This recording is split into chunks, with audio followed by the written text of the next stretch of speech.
Bonsoir à tous, et j'espère que vous allez bien. On se retrouve pour un nouveau cours de Gemara, Gemara Tanit. On est au Daf Chav Zayin Amud Bet, à la page 27 verso, et on va reprendre une partie de la Mishnah. Donc, on est dans les grandes lignes. On va juste après les deux points, et on est à Bayam Arishon, Bereshit, Ve, Vayi, Rakia. Donc, on rappelle que dans la Mishnah, c'est à peu près au milieu des grandes lignes, hein. Dans la Mishnah, on avait vu justement ce que, avec les Mahamadot, lorsqu'il y avait une partie qui montait à Jérusalem et l'autre partie qui ne montait pas, alors on a dit que ceux qui ne montaient pas, les Israël, alors ils devaient lire le premier jour, ils devaient lire Bereshit, deux passages de Bereshit jusqu'à Vayi Rakia. C'est quelques psukim après. Alors, Tana, on va sur une braïta, Bereshit, Mishnayim. En réalité, le paragraphe de Bereshit bara Elohim, il est divisé, il est lu par deux personnes, et Vayi Barakia Bayrad, et le paragraphe Vayi Barakia, et lorsqu'il y a un firmament, c'est lu par une personne. Parce qu'on sait, comme nous aujourd'hui, dans les montées chaque lundi et jeudi, on divise par trois personnes. Donc là, pour savoir comment est-ce qu'on divisait pour faire monter trois personnes, on te dit, le passage de Bereshit, on le divise par deux, et Vayi Barakia, c'est une personne qui lit. Alors, la Gemara, elle conteste. Elle dit Bishlam, Yirakia Bechat, c'est compréhensible que Yirakia, tu le lis par une seule personne, c'est la Tabsuke à vous, parce qu'il comporte trois psukim. Alors, on voit dans la Gemara Tanit, dans la Gemara Megillah, excusez-moi, que c'est pour faire monter quelqu'un à la Torah, il faut avoir au moins trois psukim dans la montée. En dessous de ça, c'est pas possible. C'est pour ça que parfois, il y a des. Et on voit tout un tas de montées où justement, en fait, on coupe un pasuk en deux pour le considérer deux fois, etc. Donc là, la Gemara, elle pose la question, elle dit la partie sur Yehi Barakia, c'est compréhensible parce qu'il y a trois psukim dedans, du coup, tu peux faire monter une personne. Par contre, c'est la Bereshit, Bishnai Matama. Mais comment est-ce que tu peux faire lire deux personnes sur le paragraphe de Bereshit? Parce que Rami Shabsuke Avian, il n'y a que cinq versets dedans. Donc, s'il n'y a que cinq versets, si je le divise en deux, ça va me faire forcément trois versets et deux versets. Donc, il y a une montée, il va y avoir moins de trois versets. C'est là deux versets. Et donc, à partir de ce moment-là, ça pose un problème pour faire monter quelqu'un. Outnan, et donc, elle dit, la Mishnah, donc la Gemara, elle nous dit qu'on a déjà vu une Mishnah qui est donc dans Megillah, c'est au Dafrav Gimel Amudbet, la page 23b. Il y a marqué dans la Mishnah, Agor Torah, Alefsom Yishoshem Sukim. Celui qui lit à la Torah, il ne doit pas lire moins de trois versets. Donc, comment est-ce qu'on gère ça? Alors, Rav Amar Doleg. Rav, il dit que le second lecteur, il reprend en réalité le troisième verset et il lit les deux derniers. Donc, il reprend le verset d'avant. D'ailleurs, on voit ça lors de Rosh Chodesh, si je ne dis pas de bêtises. Chaque fois, on lit la première montée. La deuxième montée, on relit le dernier passage de la première montée pour continuer et faire la deuxième montée. Donc, Rav, il donne une solution. Il dit il y a cinq psukim. Très bien. Le premier, il lit les trois premiers. Puis le deuxième, il va lire le troisième, quatrième et cinquième pasouk. Comme ça fait trois. Shmuel Amar Posek. Et Shmuel lui dit qu'on divise le troisième verset en deux, comme je vous ai dit tout à l'heure.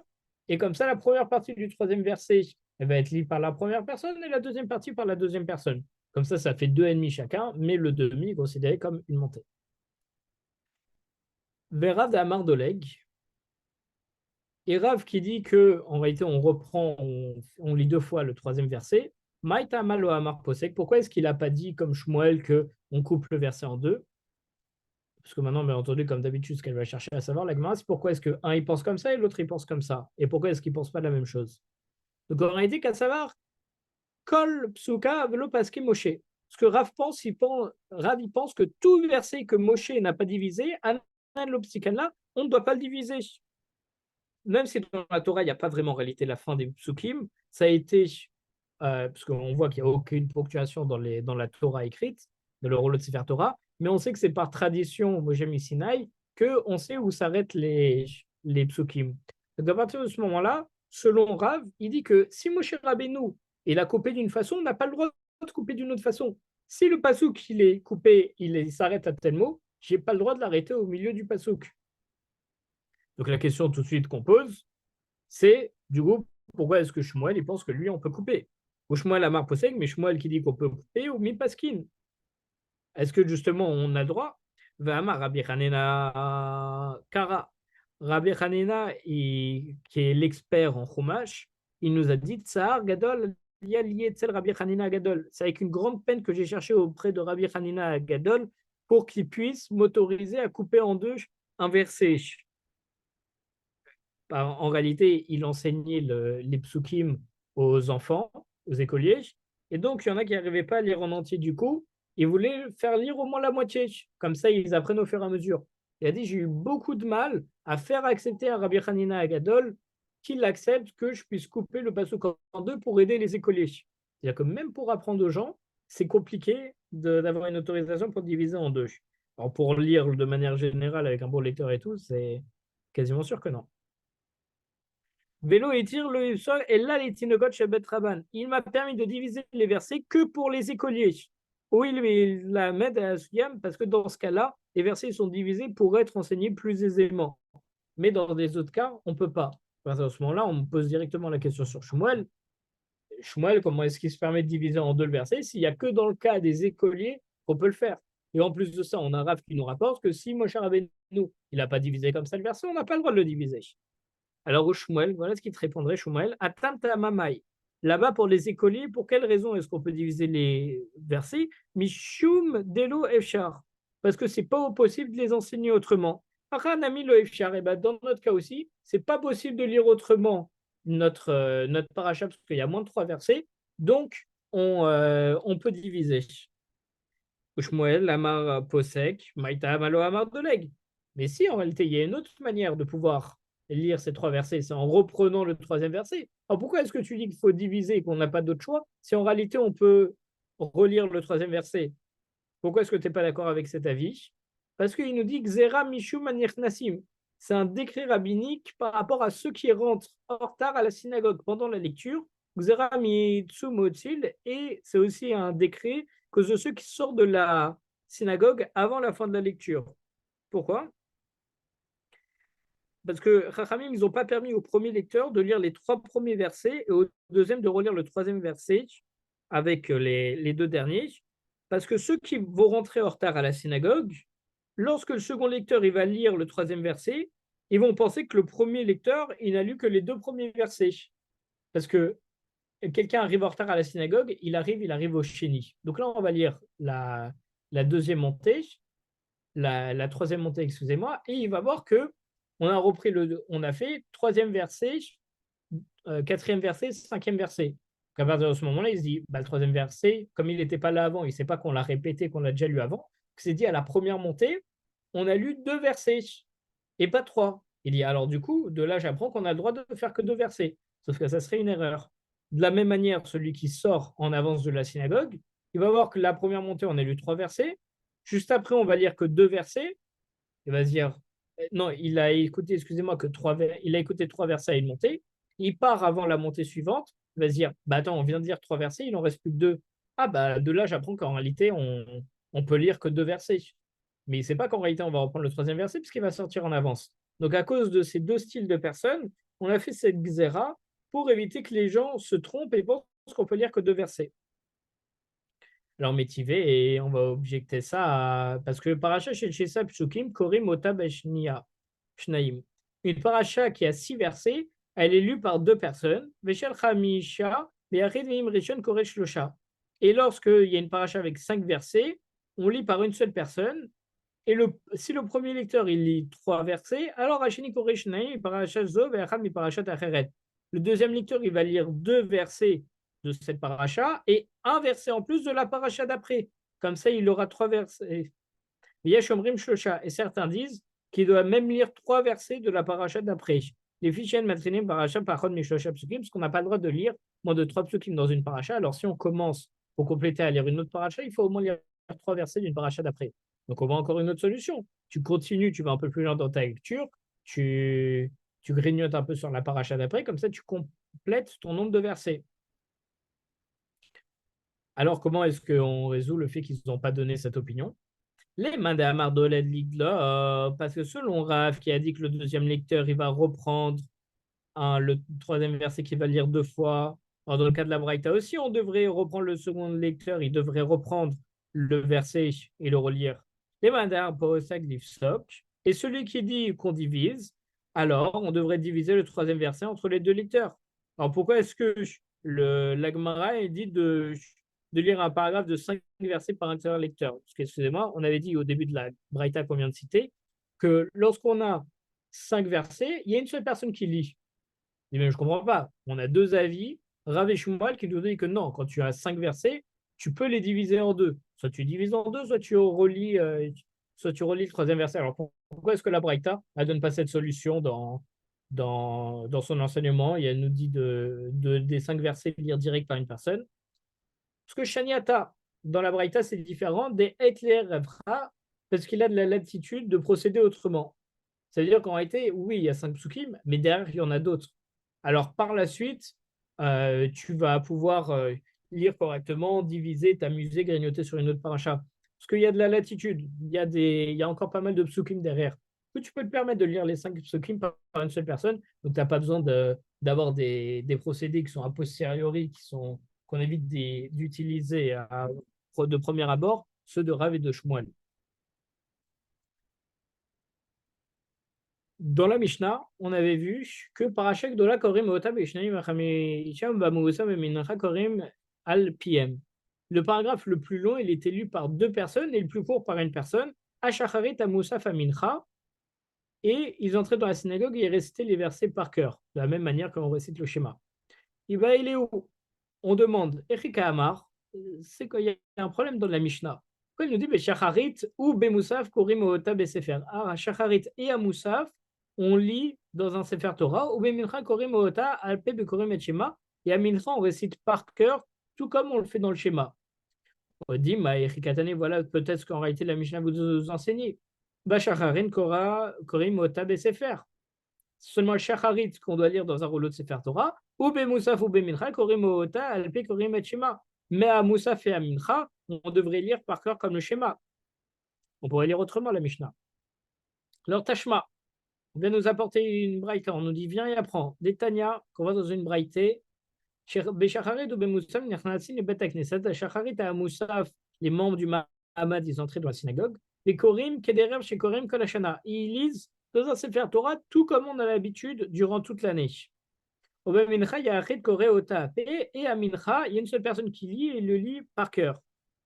Amar Rabbi Yossé dit est-ce qu'une seule personne peut lire comme ça par cœur et acquitter toute la communauté? Normalement, on dit l'ikro Torah, lire dans la Torah. On ne peut pas réciter par cœur et encore moins faire ça devant tout le monde pour acquitter tout le monde. Et là, Kulam Nechnaasi, mais plutôt tous les membres du Mahamad ils rentrent dans la synagogue, et ils récitent chacun pour soi-même par cœur le passage de la Torah, tout comme on fait le schéma, ce qui fait qu'il n'acquitte pas les autres, mais tout le monde fait de la même manière, et tout le monde le dit par cœur. Ensuite, dans la Mishnah, on avait dit Kol Yom Sheyeshbo Hallel Enbo Mahamad. Tous les jours où on dit le Hallel, on n'aura pas d'office de Mahamad. Ben Zelazé, c'est quoi la différence entre la Neila et le service de Mincha? Parce qu'en fait, dans la Mishnah, on avait vu que selon Rabbi Yoshua, chaque fois qu'il y avait une offrande de bois qui était apportée, il n'y a pas d'office de Mahamad à Neila, mais l'office de Mahamad de Mincha, on le fait normalement comme d'habitude. Alors tout de suite, la Gemara elle pose la question, c'est quoi la différence entre Neila et Mincha pour que une fois on fait, une fois on ne fait pas l'office du Mahamad? Alors la Gemara répond Allélu d'Ivret Torah. Parce que le fait de faire Mincha, ça a une origine de la Torah. Ce qu'on sait, c'est les Avot, selon certains avis, qui ont instauré les différentes prières quotidiennes. Donc le fait de faire Mincha, ça viendrait de la Torah, c'est une obligation de la Torah, mais le fait de faire l'année là, il n'y a aucune origine dans la Bible, ça vient que des rabbanim, entre guillemets que des rabbanim. Donc à partir de ce moment-là, ce n'est pas l'office des Mahamad, parce que c'est un Miderabanan. Zman Atse Kohanim Va'am. La fête du bois des Kohanim et du peuple était célébrée le 9 du mois, comme on avait vu dans la Mishnah. Tanoura Banan, on va dans une mata. Lema Utsrefu Lomar Zman Atse Kohanim Va'am. Pourquoi c'est nécessaire de mentionner les dates des fêtes du bois et des Kohanim et du peuple? Amrou, parce que ça j'ai dit, Bichelou Beneagola. Parce que lorsque les exilés remontent de Babylonie en Israël, l'Omatsu Etzim Balishkam, ils ne trouvaient pas de bois dans la réserve du bois du temple. 22, Et donc, les familles qu'on mentionne dans la Mishnah, elles se lèvent, ils ont offert du bois qui leur appartenait. Et en reconnaissance pour ce geste, parce que les familles, elles offraient pour toutes les familles qui rentraient du bois lorsqu'il n'y en avait plus dans les cours du temple. Et donc, par rapport à cette beauté et à cette générosité, les prophètes qui se trouvaient parmi eux, ils ont déclaré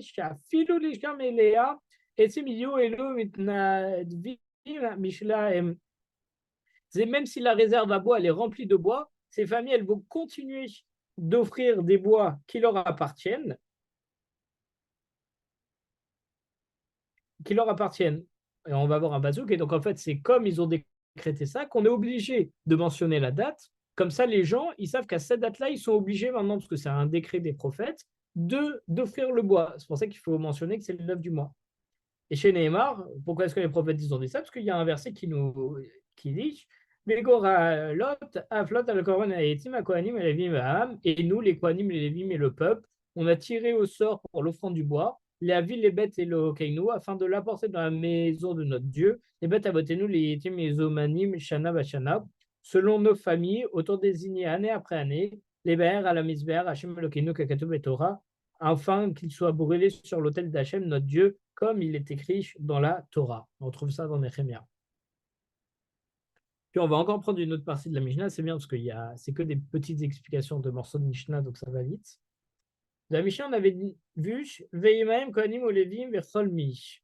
Et avec eux participaient les Kohanim, les Lévim, et tous ceux qui étaient certains de sa tribu d'appartenance, ils pouvaient monter, etc. Tanura Banan, on voit dans une Mishnah, Mais Ayuch, Beineish, Govnim, Ale, Bene, Gotzim, Ketziot. C'était qui les familles des trafiquants des pilons et les familles des coupeurs de figues? On avait vu ces familles dans la Mishnah. Maintenant, on pose la question, c'est qui, d'où est-ce qu'ils viennent? Amrou, les sages ils disent, Pamachad, Gazra, Amalochut, Gzera, à l'Israël. Une fois, le gouvernement, il a fait un décret contre Israël, Shelo Avinu et Sinu Maracha, qui ne pourrait pas apporter de bois pour le feu de l'autel, Shelo Yaviu, Bikurim, Yerushalayim, qui ne pourrait pas non plus apporter les Bikurim, ce sont les prémices, à Yerushalayim. Le Shivu Peruzdaot al Adrachim. Et des sentinelles, elles furent placées sur les routes, de la même façon que Jéroboam ben Nevat, il en avait placé, Shelo Yale Israël et à Régal, afin d'empêcher Israël de monter à Jérusalem pour les pèlerinages. On voit qu'ils avaient mis des gardes pour empêcher les gens de monter, d'amener le bois pour faire les feux, les sacrifices, les bikurim, etc. Alors, que firent les hommes de valeur de cette génération qui craignaient justement de ne pas faire cette misa de Horaïta? Evinus salé bikurim. Ils apportaient les paniers de bikurim, vechipum bikutim, ils les ont couverts de figues sèches. Netalum et lich akitpem. Ils les transportaient à Jérusalem avec un pilon sur leurs épaules. Verkeva anshigu et sebezur daot. Et lorsqu'ils atteignaient les sentinelles, Amrou Lahem, il leur disait les kanetem leolchim. Les sentinelles lui disaient où est-ce que vous allez? Omrim Lahem, il leur répondait la socheni goulet veila fenu. On va faire des gâteaux de figues tressés dans le mortier qui se trouve devant nous, c'est-à-dire dans un lieu proche. Qui était fait nous, grâce au pilon qu'on a sur notre épaule. Kevan même, et après avoir dépassé les sentinelles, ils trouvent les Rochaim, ils décoraient les paniers de bikurim et les amenaient à Yerushalayim. Alors c'est bon, en réalité, comme ils n'avaient pas le droit, du coup, ils prenaient leurs bikurim. Les bikurim sont les premiers fruits qu'on récolte, qu'on doit amener en Eretz Israël pour les consommer là-bas, pour les offrir. Donc, ce qu'ils faisaient, c'est qu'ils recouvraient dessus des figues sèches, ils prenaient un pilon avec eux, comme ça, quand ils passaient les gardes, ils disaient, c'est rien, on va juste dans la ville la plus proche, comme ça, on va faire des gâteaux de figues. Comme ça, ils les laissaient passer. Mais une fois qu'ils dépassaient, ils jetaient le pilon qui était un faux pilon, c'est pour ça qu'on les appelle les trafiquants de pilons et les coupeurs de figues. Et ils retiraient les figues sèches et ils décoraient les bikurim. Pourquoi est-ce qu'ils décoraient les bikurim? Parce qu'il y a trois sortes de bikurim, comme on voit dans la Mishnah, le bikurim. Et il y a une des mises de Bikurim, c'est d'enjoliver les Bikurim. Alors en réalité, dans les Bikurim, il y a, je vais voir même si je l'ai juste ici, mais dans les Bikurim, il y a la première chose, c'est donc d'amener les premiers fruits. de chaque récolte. Parce que si on amène juste les premiers fruits de chaque récolte, on va amener que quelques fruits. On ne va pas amener grand-chose. Donc, avec ça, il y a une deuxième sorte de bikurim où on a le droit de rajouter sur les bikurim. On rajoute, on amène plus de fruits. Comme ça, au moins, on n'amène pas juste deux, trois fruits. Mais toujours des fruits de la même espèce, si je ne vous dis pas de bêtises. Et à partir de là, il y a la troisième sorte de bikurim, ce qu'on vient de voir, c'est la décoration des bikurim. Décoration des bikurim, c'est le fait de rajouter, même avec d'autres fruits, sur les bikurim pour les embellir et pour en amener plus, etc. Là, je ne retrouve pas exactement la Mishnah que j'avais notée du Rav Rosenberg Zatzal, et où dans un de ses cours, il avait parlé de ça. Mais bon, en tout cas, maintenant, on a l'idée. Donc, ils amenaient ça après à Jérusalem. Tana, on va dans une braïta. En bene salmai anetofati. Il y a un acte similaire qui a été fait par la famille de Salman de Natofa. Tanora Banan, parce qu'on va dans une braïta. Ma en bene salmai anetofim. Qu'est-ce qu'ils ont fait? Un drôle, les sages ont dit Pam machat gazra malchou gzera al Israël. Shelo aviou et sim le ma'arava. Il y a une xéra de l'État qu'il ne pourrait pas amener de bois pour le feu de l'autel et des sentinelles ont été placées sur les routes. Mais d'ailleurs, chez Ozir, de la même façon que les robots de l'État les avaient placés, même histoire. Chez le Yalou, Israël et Régel pour empêcher de faire les pèlerinages.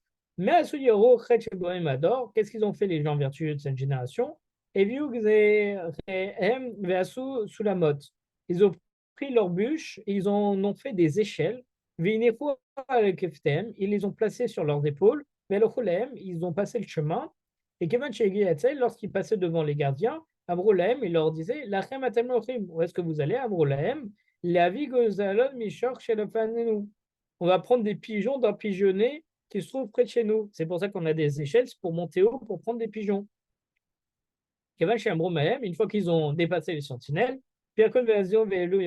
ils ont déconstruit leur échelle, ils les ont cassés, comme ça ils récupèrent tout le bois dont étaient fait les échelles, et à partir de ce moment-là, le casser au maire et les amener donc à Jérusalem, et c'est à propos de ces gens que le Passouk dit, Zerer Tzadik Libracha, en souvenir du juste qui est une bénédiction. C'est par rapport à ces familles-là qui faisaient ça, qui n'avaient pas peur et qui trouvaient des tricks pour pouvoir faire le service du temple qu'on dit Zerer Tzadik Libracha. Mais à propos de Jéroboam ben Natab, qui justement empêchait les Juifs d'aller faire les pèlerinages, qu'est-ce qu'on disait de lui? Yavo ben Netav excusez-moi, Shem Rechaim Irachak, et le nom des Rechaim pourrira. On avait vu dans la Mishnah, on va finir sur cette partie, le 20 Av, c'était autour de la famille de Pachat Moav, de la tribu de Yehuda qui montait en Mahamad. Tana, Bene Pachat Moav ben Yehuda, Enen Bene David ben Yehuda. Ce sont en réalité la famille de David de la tribu de Yehuda. On parle bien de David Améler. Divré Rabbi Meir, ce sont les paroles de Rabbi Meir. Rabbi Yosef Omer, Rabbi Yosef nous dit, Enen Bene Yoav ben Socha, c'était les fils de la famille de Yoav ben Socha. Yoav, il descendait également de Ruth, de Moabia, qui est aussi l'ascendante de David Améler, qui viennent de Moab. Et la mère de Moab, en réalité, c'était la sœur de David. Donc, on voit que c'était toujours une lignée royale. Et on va s'arrêter là pour ce soir. Bezrat Hashem. Kal tov à tous.